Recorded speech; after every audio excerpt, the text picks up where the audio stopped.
నేటి కాలంలో యువత చాలామందికి ఉండే ఒక ఇబ్బంది ఏమిటంటే వాళ్ళకి ధర్మ మార్గం అనుష్ఠానాలు జపాలు ఇవన్నీ చేసుకోవాలని చెప్పి ఉంటుంది. వాళ్ళ తల్లి దానికి అనుకూలంగానే ఇది కూడా చేసుకోవాలి వాడు అని చెప్పి ఉంటుంది. వాళ్ళ నాన్నగారికి దీని మీద పెద్ద ఆస్థ లేకపోవడం వల్ల ఆయన దాన్ని వ్యతిరేకిస్తుంటారు. లేదా విపరీతంగా వాళ్ళ నాన్నగారికి దీని మీద పెద్ద బాగా మంచి అభిప్రాయం ఉంటుంది, వాళ్ళ అమ్మగారికి దీని మీద ఉదాసీన భావం కాకపోగా వ్యతిరేక భావన ఉండడం వల్ల ఈ పిల్లవాడి అనుష్ఠానం కాస్త లేదా పిల్లవాడి యొక్క మార్గం కాస్త తల్లిదండ్రుల యొక్క ఘర్షణగా మారుతుంది. అట్లాంటప్పుడు వీళ్ళకి ముందుకెళ్ళాలా వద్దా, లేదా తల్లిదండ్రులు సంతోషపెట్టాలా, ఏం చేయాలనేది తెలియకుండా ఉంటుంది. కాబట్టి ఒకవేళ తల్లిదండ్రుల మధ్యలో అనుష్ఠానం విషయంలో అంటే మీరు చెప్తున్నది ఎలా ఉంటే ప్రహ్లాదుడి స్థితి అంతేగా. మీరు చెప్తున్న వెంటనే ప్రహ్లాదుడే నాకు గుర్తొస్తున్నాడు. ప్రహ్లాదుడి స్థితి అని చెప్పినట్టు అయింది అంతేగా. ఒకవేళ ప్రహ్లాదుడి తల్లి విష్ణు భక్తురాలు అయ్యి ఉంటే అప్పుడు ప్రహ్లాదుడి స్థితి అంటే ప్రహ్లాదుడి ఆవిడ విష్ణు భక్తురాలో కాదు, కానీ ప్రహ్లాదుడిని ఇబ్బంది అయితే పెట్టలేదుగా. ఆవిడేం ప్రహ్లాదుడు చేసిన దాన్ని విరోధించలేదుగా. అది అయితే అలాంటి చోట ఏమవుతుంది అంటే అటువంటి సందర్భం ఉన్నప్పుడు యథాశక్తి వాళ్ళకు ఉన్నటువంటి శక్తికి తగినట్టు ఎంత అవకాశం ఉందో, ఎంత శక్తి ఉందో దానికి తగినట్టుగా వాళ్ళు చేసుకోవాలి. అంటే వాళ్ళు తల్లిదండ్రుల్ని నేరుగా ధిక్కరించలేరు. అదే అందుకోసమే అలాగని ఇప్పుడు తల్లిదండ్రులు ధిక్కరించడం అనేటటువంటిది కూడా అది కూడా తప్పు, అది కూడా చేయడానికి సాధ్యం కాదు. కాబట్టి అటువంటి పరిస్థితిలో ఒకటా ఆ తల్లిదండ్రులకి తల్లో అథవా తండ్రో ఎవరో ఒకళ్ళు, తల్లిదండ్రులు అంటే ఇద్దరిలో ఎవరో ఒకళ్ళు, వాళ్ళకి ఆ బుద్ధి అనేది రావాలి, ఆ ప్రేరణ అనేది రావాలి. అంటే ఒక విషయం, ఇటువంటి పరిస్థితుల్లో అంటే మరీ తండ్రిని కానీ తల్లిని కానీ మరీ ధిక్కరించడం అనేది కాకుండా మనం ధైర్యంగా ఇది నా కర్తవ్యం కాబట్టి తప్పకుండా దీన్ని చెయ్యాలి అని కనుక మనం చేస్తూ ఉంటే కొన్నాళ్ళకి ఆ తల్లిలో కానీ తండ్రిలో కానీ తప్పకుండా మార్పు వచ్చేటటువంటి అవకాశం అనేది ఉంటుంది. మన ప్రయత్నాన్ని మనం చేస్తూ ఉండాలి. ఇంకా మరీ ఎంత చెప్పినా కూడా మరీ మహామూర్ఖతనం, మరీ మూర్ఖతనం కాబట్టి ఎంత చెప్పినా కూడా అర్థం కాదు అనేటటువంటి పరిస్థితి ఉంటే అది వేరే విషయం. అప్పుడు ఎంత వీలైతే అంత చేసుకోవడం, తర్వాత మళ్ళీ జీవితంలో ఖచ్చితంగా ఏదో ఒక సమయంలో మళ్ళీ భగవంతుడు అవకాశం ఇస్తాడు. ఆ సందర్భంలో మనం చేయవలసినటువంటి వాటన్నింటి కూడా అప్పుడు చేసుకోవచ్చు, అది వేరే విషయం. అంటే ఇక మరీ సాధ్యం కానటువంటి సందర్భంలో, ఎందుకంటే ఇప్పుడు చాలా చోట్ల ఒక మనిషి ఇంకో మనిషిని తప్పుగా అర్థం చేసుకుంటూ ఉంటాడు లోకంలో. అలాగని ఈ ఇంకొక మనిషి చేసేటటువంటి పనిని ఇంకో మనిషి తప్పుగా అర్థం చేసుకున్నప్పుడు ఆ మనిషి తన పనిని మంచి పని చేస్తున్నా కూడా ఆ మంచి పనిని వదిలేస్తే ఏమవుతుంది, దానివల్ల ఎవరికీ లాభం లేదు. ఒకడు నిజంగానే మంచి పని చేస్తున్నాడు, కానీ వీడు మంచి పని చేస్తుందని ఇంకోటి తప్పుగా అర్థం చేసుకున్నాడు. అప్పుడు ఏమైంది అనంటే ఈ మంచి పని చేసేవాడు అప్పుడు కూడా ఏం చేయాలి అంటే తాను చేసేటటువంటిది మంచి పనే కాబట్టి తప్పకుండా దాన్ని చేస్తూనే ఉండాలి, దాన్ని ఆపడానికి వీల్లేదు, తప్పకుండా చెయ్యాలి. అలా ఒకవేళ వీడు నన్ను తప్పుగా అర్థం చేసుకుంటున్నాడు కాబట్టి ఈ పనినే నేను మానేస్తాను అని అంటే దానివల్ల ఏమైంది, వాడికి లాభం లేదు, వీడికి నష్టం. కాబట్టి ఈ చేస్తున్నటువంటి పనిని అలాగే చెయ్యాలి. చేస్తూ ఉంటే కొంతకాలం అయిన తర్వాత ఎవడైతే తప్పుగా అర్థం చేసుకున్నాడో వాడికి ఆ బుద్ధి తప్పకుండా రానే వస్తుంది. వాడు దీనిలో ఉన్న మంచితనాన్ని గ్రహించేటటువంటి ఒక అవకాశం తప్పకుండా ఏర్పడుతుంది. అయినా కూడా వాడికి ఆ బుద్ధే రాలేదు, మరీ మూర్ఖంగా ప్రవర్తించాడు, ఎంత చెప్పినా కూడా అసలు వాడిని మార్చలేము అనేటటువంటి పరిస్థితి వచ్చి వీడికి ఇవాల్టి రోజున చేయడం అనేది సాధ్యం కాకపోయినా కూడా అదే ఇందాక చెప్పినట్టుగా ఒకవేళ ఇప్పుడు అసలు సాధ్యం కాలేదు అని అంటే కనుక ఏమి బాధపడాల్సినటువంటి అవసరం లేదు. కనీసం మానసికంగానైనా ఉన్న పరిస్థితిలో మానసికంగానైనా ఎంత అధ్యయనం కానీ అనుష్ఠానాదుల్ని కానీ చేయగలుగుతామో, ఎంత అవకాశం మనకు ఉంటుందో అంతైనా తప్పకుండా చేస్తే తర్వాత కాలంలో తప్పకుండా మనకున్నటువంటి ఆ శ్రద్ధని ఆ భక్తిని చూసి భగవంతుడు మనకు ఒక అవకాశాన్ని తప్పకుండా జీవితంలో ఇస్తాడు.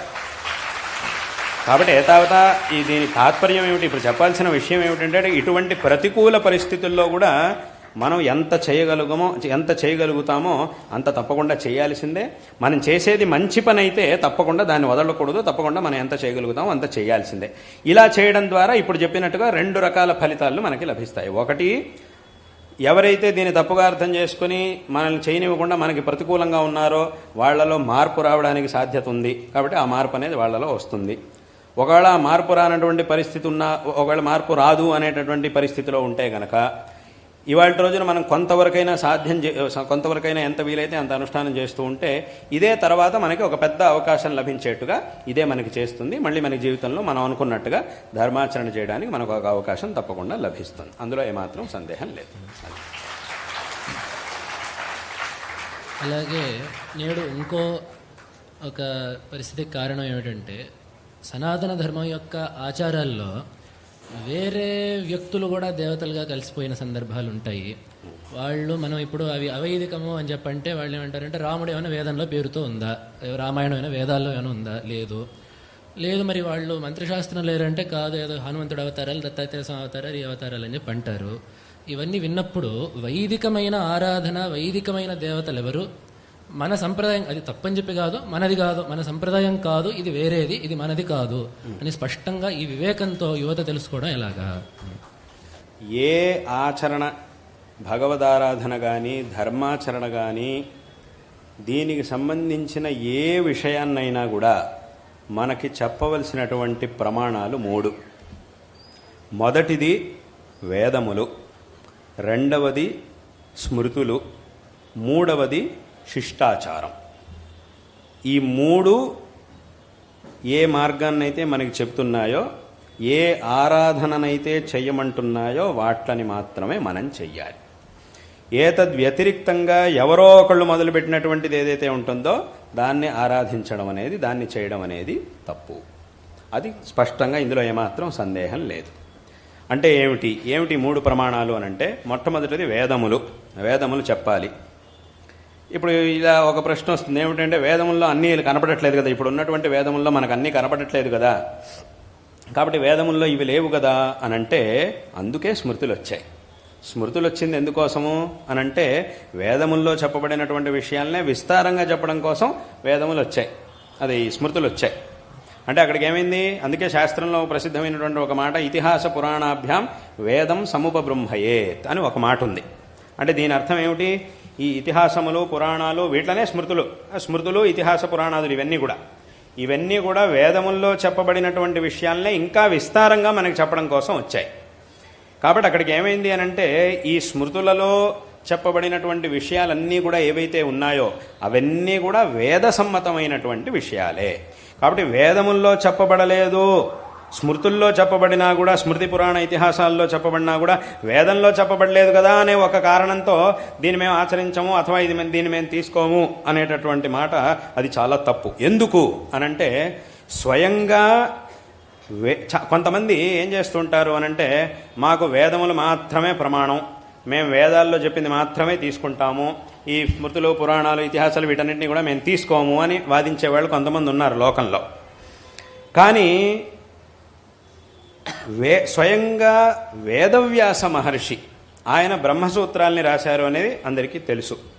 వేదవ్యాస మహర్షి రచించినటువంటి బ్రహ్మసూత్రాల్లో చాలా చోట్ల ఆయన ఏం చేస్తారు అనంటే, అక్కడ ప్రతిపాదన చేస్తున్నటువంటి విషయానికి సంబంధించినటువంటి వేదవాక్యాన్ని ప్రమాణంగా చూపిస్తూ దాని వెంటనే స్మృతి వాక్యాన్ని కూడా ప్రమాణంగా చూపిస్తారు. చూడండి, ఫలానా విషయంలో ఈ వేదవాక్యం అనేది ప్రమాణం, ఈ వేదవాక్యంలో ఈ అర్థాన్ని చెప్పారు కాబట్టి దీన్ని తీసుకోవాలి అని చెబుతూ ఇదే విషయాన్ని ఫలానా స్మృతిలో కూడా చెప్పారు కాబట్టి దాన్ని మనం తప్పకుండా తీసుకోవాల్సిందే అని వేదంతో పాటే స్మృతిని కూడా వారు తమ సూత్రాల్లో ఉదాహరిస్తూ ఉంటారు.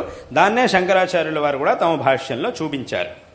ఇప్పుడు ఉదాహరణగా అనుకృత్యధికరణం అని ఒకటి ఉంది, చాలా చోట్ల ఉంది. అనుకృతయస్తస్య చ అని సూత్రం. ఈ సూత్రం ద్వారా శృతి వాక్యాన్ని చూపించారు, దానిలో ఉన్న అర్థాన్ని నిర్ణయించారు. దాని వెంటనే వచ్చే సూత్రం అపిచ స్మర్యతే. ఇదే అపిచ అంటే ఇదే విధంగా స్మృతిలో కూడా ఇలాగే చెప్పబడింది అని చూపించారు.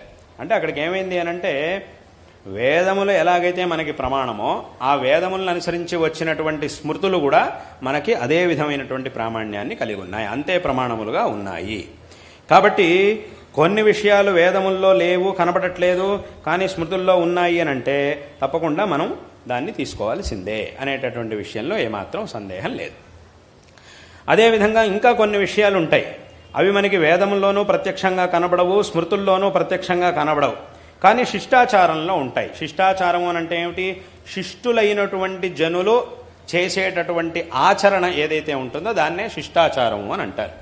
శిష్టులైనటువంటి జనులంటే ఎవరు అనంటే, ఎవరైతే ఈ వేదములు శాస్త్రములు వీటన్నిటి యందు ప్రామాణ్య బుద్ధిని కలిగి ఉన్నవారై వాట్లలో చెప్పబడినటువంటి ఆచరణలను తూచా తప్పకుండా చేస్తారో వాళ్ళని శిష్టులు అని అంటారు.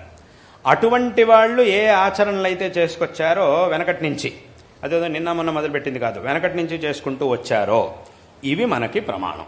ఎందుకంటే వాళ్ళందరూ కూడా, ఎందుకంటే వాళ్ళంతా ఎవరు? వేదములు శాస్త్రములు ఇవన్నీ తెలిసినటువంటి వాళ్ళు దీన్ని ఆచరించారు అనంటే అక్కడికి ఏమైంది? వాళ్ళు ఏం చేసినా కూడా శాస్త్రముల ప్రమాణాలని పెట్టుకునే చేస్తారు. వాళ్ళు ఎప్పుడు కూడా శాస్త్రాన్ని అతిక్రమించినటువంటి వాళ్ళు కాదు. మరి అటువంటి వాళ్ళు దీన్ని చేసుకుంటూ వచ్చారు కాబట్టి అది మనకి నేరుగా గ్రంథాల్లో కనబడకపోయినా కూడా వాళ్ళు చేసుకుంటూ వచ్చారు కాబట్టి దాన్ని ప్రమాణంగా తీసుకొని ఆచరణ చేస్తారు, చేసే పద్ధతి. కాబట్టి ఈ మూడు, ఏదైనా ఒక ఆచారాన్ని మనం అనుష్ఠించాలి అనంటే ఈ మూడిట్లో ఏదో ఒక ప్రమాణం అనేది ఉండాలి. ఈ మూడిట్లోనూ చెప్పబడనటువంటివి ఏవైతే ఉంటాయో వాట్లని మూఢనమ్మకాలు అని అంటారు. వాట్లని మూఢనమ్మకాలు అని అనాలి. కాబట్టి ఏం ఆచరణ చేసినా కూడా ఈ మూడిట్లో ఎక్కడైనా చెప్పబడి ఉండాలి. అలా చెప్పబడినప్పుడు మాత్రమే దాన్ని మనం ఆచరించాలి. కాబట్టి ఇటువంటి ఆచరణ మాత్రమే మనకి ముఖ్యం. కాబట్టి ఎవరైనా ఏ దేవతారాధన చెయ్యాలన్నా కూడా, ఏ పూజని చెయ్యాలన్నా కూడా ఈ ప్రమాణములు ఏవైనా ఒకటి తప్పకుండా ఉండాల్సిందే. ఇవి లేనటువంటివి అథవా శిష్టులు కానటువంటి వారు, ఈ వేదాలతో వీటితో సంబంధం లేకుండా వాళ్ళు ఇష్టం వచ్చినట్టు చేసేవాళ్ళు, అటువంటి వాళ్ళు ఏ ఆరాధన, దేన్నైతే దేవతారాధనగా వాళ్ళు సూచిస్తారో, వాళ్ళు చేస్తూ ఉంటారో, చేయమని చెప్తూ ఉంటారో అటువంటి వాటిని చేయడం అనేది అది మంచిది కాదు, అది శాస్త్ర విరుద్ధం. కాబట్టి దీన్ని అందరూ కూడా స్పష్టంగా తెలుసుకోవాలి. ఇప్పుడు ఎవరైనా ఒక వ్యక్తిని మీకు గౌరవించాలి, ఏదో ఆయనలో వాళ్ళల్లో ఉండే ఒకటి రెండు మంచి గుణాలను చూసుకొని మీకు గౌరవించాలి అని కనుక అనిపిస్తే, మీ మనస్సు కనుక మీకు ఈ వ్యక్తిని గౌరవించాలి అని అనిపిస్తే గౌరవించడంలో తప్పులేదు, గౌరవించడం వేరే విషయం. ఒక వ్యక్తిని గౌరవించడం వేరు, అదే వ్యక్తిని దేవుడితో సమానంగా పూజించడం వేరు. రెండిటికి అజగజాంతర వ్యత్యాసం ఉంది, రెండిటికి చాలా తేడా ఉంది. మాకు గౌరవించాలని ఏదో మంచి, గౌరవించడం ఎవరినైనా గౌరవిస్తాం. ఒక మంచి మనిషి గౌరవించాలంటే ఏం కావాలి? ఆ మనిషిలో మంచి లక్షణాలు ఉండాలి. ఒక వ్యక్తిని గౌరవిస్తున్నాము అన్నంత మాత్రాన ఆ వ్యక్తిని దేవుడిగా పూజించాలి అని అర్థం కాదు. ఇది మాత్రం ఇప్పుడు దానికి దీనికి చాలా తేడా ఉంది. కాబట్టి గౌరవించాలనిపిస్తే గౌరవించుకోండి, అంతే తప్ప ఈ వ్యక్తి మీద మాకు గౌరవం ఉంది కాబట్టి నేను మాత్రం ప్రత్యేకంగా గౌరవం చూపిస్తాను, కాబట్టి నేను గుడి కట్టిస్తా, అది చేస్తా, ఇది చేస్తా, నా దగ్గర డబ్బులు ఉన్నాయి కాబట్టి డబ్బులు తగలేస్తాను, పెద్ద గుడి కట్టిస్తాను, అది ఇది అని అంటే మాత్రం అది తప్పు. అలా చెయ్యాలి అని అంటే కనుక దానికి శాస్త్ర ప్రమాణం అనేది ఇప్పుడు చెప్పినటువంటి ప్రమాణాల్లో ఏదైనా ఒకటి ఉండాలి. నీ గౌరవం ఉంటే గౌరవం చూపించుకోవచ్చు, అది వేరే విషయం. అది మనస్సులో ఉండాలి, ఆ గౌరవం వాళ్ళకి మనస్సులో గౌరవం ఉండాలి. అంతే తప్ప దేవుడికి సమానమైనటువంటి స్థానం ఇవ్వడం మాత్రం అది చాలా తప్పు. అలా ఇవ్వాలంటే కనుక ఈ మూడిటి యొక్క అనుమతి, ఈ మూడిట్లో ఏదో ఒక దాని యొక్క అనుమతి తప్పకుండా ఉండాల్సిందే. ఒకటా వేదములు, లేదా స్మృతులు అంటే స్మృతి పురాణాదులు, లేదా శిష్టాచారం, వీట్ల యొక్క సమ్మతి ఉంటే గాని ఆ స్థానాన్ని మనం ఎవరికి ఇవ్వకూడదు అనేటటువంటి విషయాన్ని అందరూ కూడా స్పష్టంగా తెలుసుకోవాలి. ఇది లేనటువంటి సందర్భంలో తప్పకుండా మనం ఏ వ్యక్తిని కూడా భగవంతుడిగా పూజించడానికి సాధ్యమే లేదు అనేటటువంటి విషయాన్ని అందరూ కూడా తప్పకుండా తెలుసుకోవాలి. అది ఇప్పుడు జగద్గురువులు చెప్పినట్టుగా ప్రతి విషయానికి శృతి స్మృతి సదాచారాలు ప్రమాణం. ఈనాడు చాలామంది యువతకి వీటిలన్నింటినీ చదవాలని చెప్పి ఉంటుంది, భగవద్గీత, రామాయణం. అయితే మూలాన్ని చదవాలంటే సంస్కృతం తెలిసి ఉండాలి. అందరికీ మొదటి నుంచి ఇప్పుడు అది చదివేంగానే సంస్కృతం అర్థమయ్యేంత సంస్కృతం అభ్యసించడానికి అందరికీ అవకాశం లేదు. అనువాదాలు చూడాలి, లేదా ఎవరో చెప్పింది వినాలి. ఇట్లాంటప్పుడు స్వయంగా అధ్యయనం చేసుకోవడానికి ఎటువంటి గ్రంథాలు ఉపయోగకరంగా ఉంటాయి? ఆ అధ్యయన పద్ధతిని సంస్కృతం రాని వాళ్ళు, అంతగా అభినవేశం లేని వాళ్ళు ఎటువంటి గ్రంథాలని అధ్యయనం చేస్తే, ఏ గ్రంథాలని అధ్యయనం చేస్తే వాళ్ళకి ఎక్కువ ఉపయోగం కలుగుతుంది? అంటే ఇక్కడ సంస్కృతం రావడం రాకపోవడం అనేది విషయం కాదు.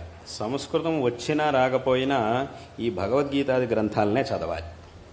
ఎందుకు అనంటే ఈ గ్రంథముల యొక్క గొప్పతనం, అంటే ఆ భగవంతుడు ఉపదేశించినటువంటి భగవద్గీత కావచ్చు, అథవా శంకరాచార్యుల వారు రచించినటువంటి ఎన్నో గ్రంథాలు, ప్రకరణ గ్రంథాలు, స్తోత్రాలు ఇవన్నీ కూడా ఉన్నాయి. సంస్కృతం వచ్చా రాదా అనేది వేరే విషయం, కానీ చదవాలంటే ఈ గ్రంథాలని చదివితేనే అది చాలా ఉత్తమం. అయితే సంస్కృతం రాదు కదా, చదివితే ఏమిటి ఉపయోగం అని చాలామందికి అనిపించవచ్చు. ఎందుకంటే చదివినప్పుడు, ఒక గ్రంథం చదివినప్పుడు అది అర్థమైతే కదా ఉపయోగం. అది అర్థం కాకుండా దాన్ని చదివితే ఏమిటి ఉపయోగం అని అనిపిస్తుంది చాలామందికి. కానీ అర్థం కాకుండా చదివితే ఏమిటి ఉపయోగం అనేది మిగతా గ్రంథాల విషయాల్లో ఉండొచ్చు, కానీ ఈ భగవద్గీత అథవా శంకరులు రచించినటువంటి గ్రంథాల విషయంలో మాత్రం ఆ మాటకు అవకాశం లేదు. ఎందుకంటే ఈ గ్రంథముల యొక్క గొప్పతనం ఏమిటి అనంటే, అవి అర్థం కాకపోయినా కూడా ప్రతిరోజు వాటిని కనుక పారాయణ చేశాము అనంటే మనకి తెలియనటువంటి ఒక అలౌకికమైన సంస్కారం ఖచ్చితంగా మనకు ఏర్పడుతుంది. అందులో ఏ విధమైనటువంటి సందేహం లేదు.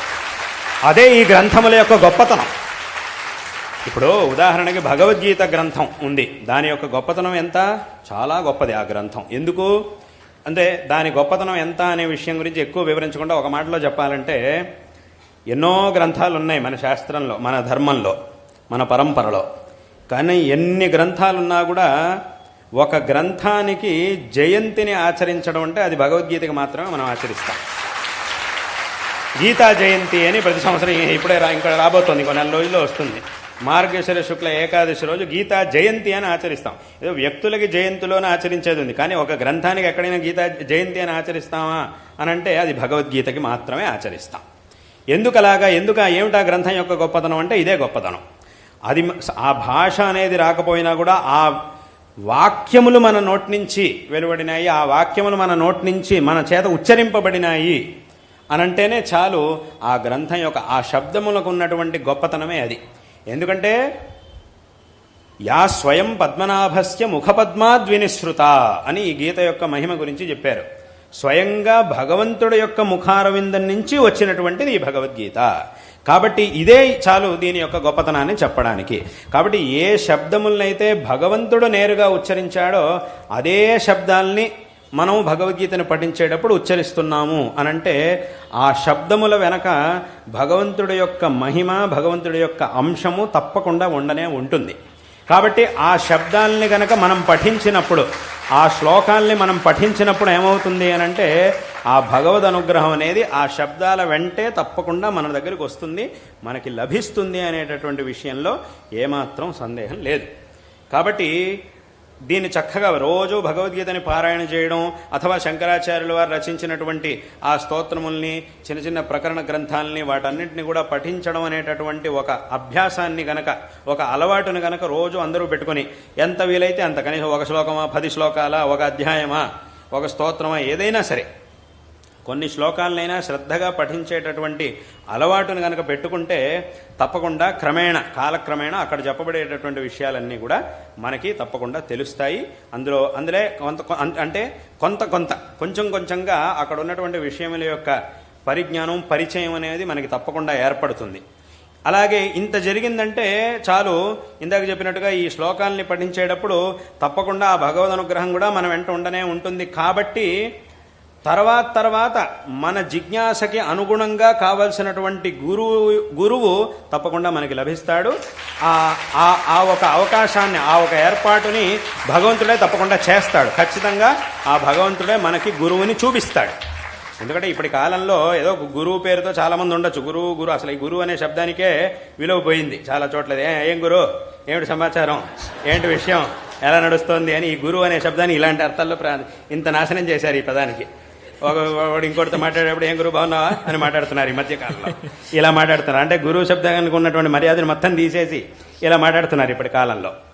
అంటే అయినా కూడా అక్కడికి ఏమైందంటే ఈ గురువు అనేటటువంటి శబ్దానికి ఉన్న విలువనంతా తీసేసి ఇలా మాట్లాడుతున్నా కూడా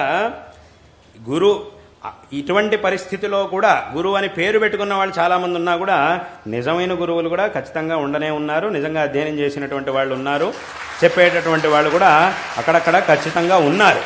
అయితే మనం వెతుక్కొని వెళ్ళాలి. వెతికి అలా ఆ సరైనటువంటి గురువు దగ్గరికి మనం పెద్దల మార్గదర్శనాన్ని పొంది సరైనటువంటి వాళ్ళ నుంచి తెలుసుకొని అటువంటి గురువుని మనం ఆశ్రయించాలి. ఆ మార్గాన్ని ఇప్పుడు చెప్పినట్టుగా వీటిని పఠించేటప్పుడు ఆ భగవంతుడు తప్పకుండా మనకు ఆ మార్గాన్ని చూపిస్తాడు అనేటటువంటి విషయంలో ఏమాత్రం సందేహం లేదు. అదేవిధంగా ఈ గ్రంథముల్లో ఉన్నటువంటి విషయాల్ని ప్రతిపాదన చేస్తూ అక్కడ ఉన్నటువంటి విషయాల్ని చెప్తూ కొన్ని గ్రంథాలని, కొన్ని పుస్తకాలని, ప్రామాణికమైనటువంటి వ్యక్తులు రచించినటువంటి కొన్ని పుస్తకాలు ఉండనే ఉన్నాయి. అదేవిధంగా ఇప్పటి కాలంలో ఉపన్యాసాలు సరైనటువంటి పండితులు, సరైనటువంటి సంప్రదాయంగా అధ్యయనం చేసినటువంటి పండితులు చేసేటటువంటి ఉపన్యాసాలు, ఇవన్నీ కూడా ఇప్పుడు ఆన్లైన్ మాధ్యమంలో చాలామంది చూస్తూనే ఉంటారు. ఇప్పుడు ఇక్కడే మేము ఇక్కడ చేసేటటువంటి ప్రవచనాలే ఎంతోమంది ఎక్కడో చాలా చోట్ల చూస్తుంటారు, మా దగ్గరికి వచ్చి చెప్తుంటారు, మీ ప్రవచనం మేము చూసాము. వాళ్ళు ఇక్కడ ఉన్నటువంటి వాళ్ళు కాదు, ఎక్కడో ఉన్నటువంటి వాళ్ళు, కానీ మేము చూసాము అని చెప్తున్నారు. చెప్పినటువంటి విషయాల్ని కూడా తెలుసుకోగలుగుతున్నారు. ఇంకా మన పండితులు వాళ్ళందరూ కూడా చేసేటటువంటి చాలా చాలా చోట్ల మన యొక్క సంస్థ ద్వారా ఏర్పరిచేటటువంటి కార్యక్రమాల్లో కూడా చెప్పేటటువంటి ప్రవచనాలు అందరూ కూడా చాలా చోట్ల వింటున్నారు. అటువంటి ప్రామాణికమైనటువంటి వ్యక్తుల నుంచి ప్రవచనాలను విని చాలా విషయాన్ని మనం తెలుసుకోగలుగుతాం. ఈ రకంగా ఉన్నటువంటి మార్గాలన్నింటినీ కూడా ఉపయోగించుకొని, సరైనటువంటి మార్గాలను ఉపయోగించుకొని తప్పకుండా ఈ మార్గంలో ముందుకెళ్ళడానికి అవకాశం అనేది అందరికీ ఉండనే ఉన్నది. కాబట్టి ఈ గ్రంథాలని చదవడం అనేది చాలా ముఖ్యం. ఒకటి భగవద్గీత, 2 శంకరాచార్యుల వారు రచించినటువంటి ప్రకరణ గ్రంథాలు. వీటి నుంచి మొదలు పెడితే తర్వాత ఇంకా మనం ఉత్కృష్టమైనటువంటి స్థితికి వెళ్ళగలుగుతాం. కాబట్టి ఈ గ్రంథాలని పఠించాలి. అర్థం తెలిసినా తెలియకపోయినా, భాష వచ్చినా రాకపోయినా ఆ శబ్దాలని పఠిస్తే చాలు. తద్వారా మనకు ఒక విధమైనటువంటి మంచి సంస్కారం అనేది ఏర్పడుతుంది. ఆ సంస్కారమే ఈ మార్గంలో మనం ముందుకెళ్ళి మన లక్ష్యాన్ని చేరుకోవడానికి తప్పకుండా ఉపయోగపడుతుంది అనేటటువంటి విషయంలో ఏమాత్రం సందేహం లేదు.